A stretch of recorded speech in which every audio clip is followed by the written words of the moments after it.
ডাইনোসরদের রহস্যময় বিলুপ্তির কারণ। ঠিক ৬ মিলিয়ন বছর আগে এক বিশাল গ্রহাণু বা ধূমকেতু মেক্সিকোর ইউকাটান উপদ্বীপে আঘাত করে। আঘাতের সঙ্গে সঙ্গে পৃথিবী কেঁপে ওঠে, সৃষ্টি হয় বিধ্বংসী অগ্নিকাণ্ড, সুনামি আর ভূমিকম্প। কিন্তু সবচেয়ে মারাত্মক ছিল সেই ধাক্কার পর সৃষ্ট ধুলার মেঘ। ধুলার মেঘ সূর্যের আলোকে ঢেকে দেয় মাসের পর মাস, এমনকি বছরের পর বছর। পৃথিবী এক ধরনের নিউক্লিয়ার শীতলতাতে ঢুকে পড়ে। তাপমাত্রা কমে যায়, গাছপালা মারা যেতে শুরু করে। এই খাদ্য সংকট ক্রমে ডাইনোসরদের পৃথিবী থেকে বিদায় করে দেয়া।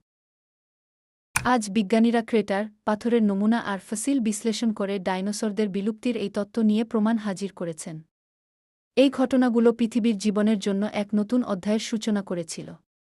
ডাইনোসরদের পতনের পর স্তন্যপায়ীদের উত্থানের পথ সুগম হয়। ডাইনোসরদের বিলুপ্তি আমাদের জন্য এক শক্তিশালী স্মরণিকাপত্র। প্রকৃতি